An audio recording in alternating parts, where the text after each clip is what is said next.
नमस्कार दोस्तों, आज के इस वीडियो में हम व्यक्तित्व के वर्गीकरण को देखेंगे। व्यक्तित्व के वर्गीकरण में हम ये जानेंगे कि किस वैज्ञानिक ने व्यक्तित्व को कितने भागों में बांटा तथा व्यक्तित्व के अलग अलग गुणों को भी देखेंगे। जैसे क्रेसमर ने व्यक्तित्व को कितने भागों में बांटा? 4 भागों में। प्रत्येक भाग के अलग अलग गुणों को भी देखेंगे। ओके, ये टॉपिक परीक्षा की दृष्टि से बहुत ज़्यादा इंपॉर्टेंट है। यहाँ से 1 या 2 प्रश्न पक्के आएंगे। ओके, वीडियो को शुरू करते हैं।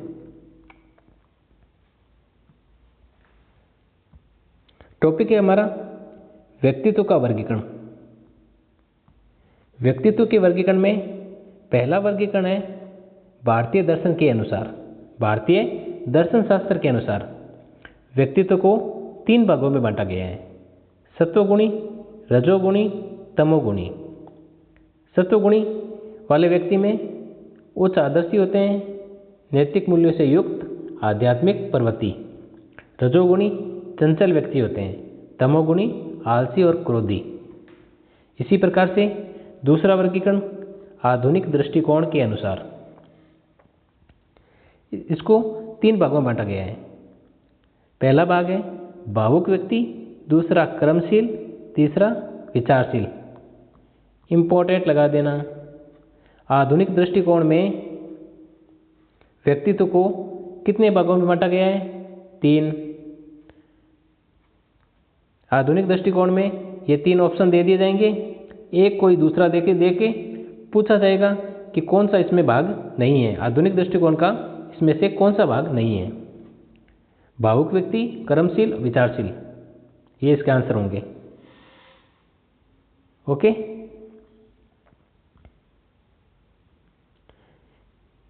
तीसरा वर्गीकरण है ग्रीक चिकित्सा शास्त्री हिपोक्रेटस, जिनकी बुक्स है नेचर ऑफ मैन। ग्रीक चिकित्सा शास्त्री हिपोक्रेटस, जिनकी बुक है नेचर ऑफ मैन। इन्होंने व्यक्तित्व को 4 भागों में बांटा। पहला रक्तपित्त, दूसरा पीले पित्त वाले, तीसरा काले पित्त वाले, चौथा कफ पित्त वाले। रक्तपित्त वाले खुशमिजाज, आशावादी, संवेग इनका स्थिर होता है। पीले पित्त वाले शारीरिक कमजोर, संवेग मजबूत, क्रोधी, गुस्सैल होते हैं। काले पित्त वाले शारीरिक मानसिक रूप से कमजोर, निराशावादी, उदासी रहते हैं हमेशा। कफ पित्त वाले भाव इनका शून्य होता है, कोई फीलिंग्स नहीं होती इनके अंदर, विरक्त होते हैं। ओके, चौथा वर्गीकरण है क्रेसमर का वर्गीकरण। क्रेसमर जो कि एक साइंटिस्ट है, इनका व्यक्तित्व का वर्गीकरण है। क्रेसमर जर्मनी के हैं। क्रेसमर मूल निवासी कहाँ के थे? जर्मनी के। इन्होंने व्यक्तित्व को शारीरिक बनावट के आधार पर वर्गीकृत किया है। कितने भागों में? 4 भागों में: स्थूलकाय, सुडौलकाय, एस्थेनिक, मिश्रित काय। ओके, दोबारा देख लो। क्रेसमर का वर्गीकरण शारीरिक बनावट के आधार पर 4 भागों में बांटा गया है। क्रेसमर कहाँ के थे? जर्मनी के मूल निवासी। क्रेसमर ने शारीरिक बनावट के आधार पर व्यक्तित्व का वर्गीकरण किया है। पहला वर्गीकरण है स्थूलकाय, जिसे गोलाकाय, पिकनिक स्वभाव वाले व्यक्ति भी कहा गया है। इनके गुण होते हैं मिलनसार, छोटा कद, मोटा शरीर, सामाजिक, विनोद प्रिय, लोकप्रिय, आराम तलब। दूसरा वर्गीकरण सुडौलकाय, जिसे एथलेटिक्स भी कहते हैं। इनके गुण होते हैं खिलाड़ी प्रवृत्ति, शरीर सुडौल होता है, दृढ़ निश्चयी होते हैं, आशावादी होते हैं। तीसरा वर्गीकरण एस्थेनिक, जिसे शीर्णकाय या कृशकाय भी कहते हैं। इनके गुण होते हैं निर्बल शरीर, लंबे, शर्मीले, एकांत प्रिय, निराशावादी। चौथा वर्गीकरण है मिश्रित काय।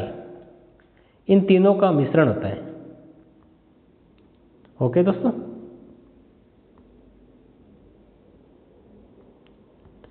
पांचवा वर्गीकरण है शेल्डन का वर्गीकरण। शेल्डन के वर्गीकरण को सोमेटोटाइप सिद्धांत भी कहते हैं। सोमेटोटाइप सिद्धांत व्यक्तित्व में किसने दिया? शेल्डन ने। शेल्डन का वर्गीकरण 20 शारीरिक बनावट के आधार पर दिया गया है। इस वर्गीकरण में पहला भाग है गोलाकार एंडोमॉर्फिक। शेल्डन के व्यक्तित्व में के वर्गीकरण में पहले भाग में गोलाकार, पहले भाग को गोलाकार जिसे एंडोमॉर्फिक भी कहा गया है। इनके गुण होते हैं मोटे व छोटे कद वाले, आराम पसंद, हंसी मजाकी व्यक्ति। क्रेस्मर के पिकनिक स्वभाव वाले बालक, क्रेस्मर के पिकनिक स्वभाव वाले बालक शेल्डन ने विसेरोटोनिया कहा है। पीछे पढ़ा था ना अपन ने, क्रेस्मर के पिकनिक स्वभाव वाले बालक जिसे शेल्डन ने विसेरोटोनिया। इसको दोबारा देख लेना, क्रेस्मर के जो पिकनिक स्वभाव वाले बालक थे उन्हें शेल्डन ने विसेरोटोनिया कहा है। शेल्डन के वर्गीकरण में दूसरा भाग आयताकार मीसोमॉर्फिक। मीसोमॉर्फिक इनके गुण होते हैं मांसपेशियां मजबूत होती है, दृढ़ निश्चय होते हैं, जोशीले, हार नहीं मानते। क्रेस्मर के एथलेटिक्स बालक होते हैं, उन्हें शेल्डन ने सोमेटोटोनिया। दोबारा देख लो, क्रेस्मर के पिकनिक स्वभाव वाले बालकों को शेल्डन ने विसेरोटोनिया, क्रेस्मर के एथलेटिक्स टाइप के बालक होते हैं उनको शेल्डन ने सोमेटोटोनिया। ओके, तीसरा प्रकार है लंबाकार जिसे एक्टोमॉर्फिक। लंबाकार एक्टोमॉर्फिक, गोलाकार एंडोमॉर्फिक, आयताकार मिसोमॉर्फिक। तीसरे लंबाकार एक्टोमॉर्फिक। लंबाकार एक्टोमॉर्फिक इनके गुण होते हैं लंबे, कमजोर, एकांत प्रिय, शर्मीले, निराशावादी, असामाजिक। क्रेस्मर के शर्मीले बालक है ना, उनको शेल्डन ने सेरिब्रोटोनिया। ये टॉपिक बहुत ज़्यादा इंपॉर्टेंट है, इसमें दोबारा देखो आप। शेल्डन के व्यक्तित्व के वर्गीकरण में पिकनिक के मतलब क्रेस्मर के पिकनिक स्वभाव वाले बालकों को शेल्डन ने विसेरोटोनिया,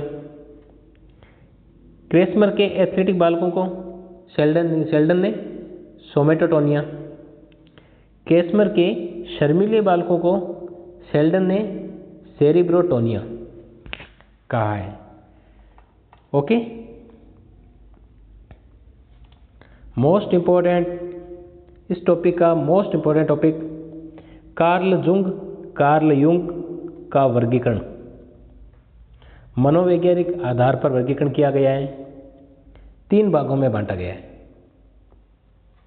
अंतर्मुखी जिसे इंट्रोवर्ट भी कहते हैं, बहिर्मुखी एक्सट्रोवर्ट, उभयमुखी एम्बिवर्ट।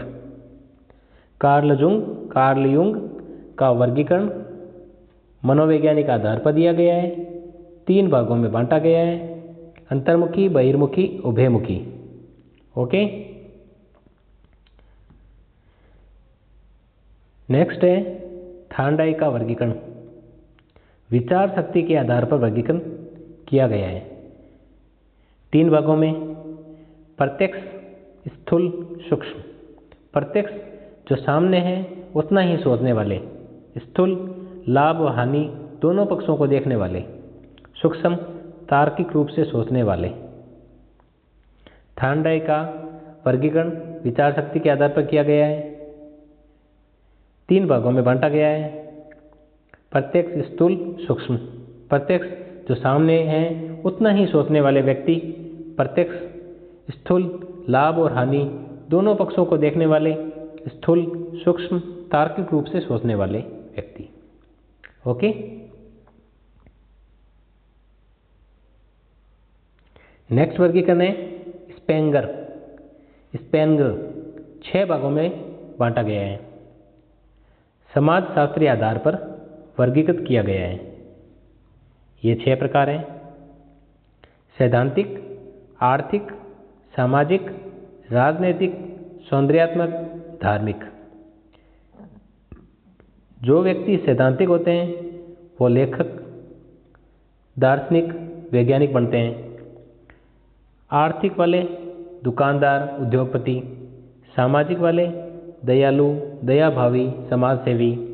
राजनीतिक प्रशासन, राजनीतिक में जाते हैं। सौंदर्यात्मक वाले मूर्तिकार, साहित्यकार, प्रकृति प्रेमी, चित्रकला के क्षेत्र में जाते हैं। धार्मिक आस्थावादी, पूजा पाठ। इम्पोर्टेंट लाइन, वुडवर्थ ने 12 व्यक्तित्वशील गुण बताए हैं। कैटल ने 16 व्यक्तित्वशील गुण बताए हैं। ओके, इस टॉपिक को दोबारा देख लेना। यहाँ से 1 या 2 प्रश्न निश्चित रूप से आएंगे। ओके दोस्तों, धन्यवाद।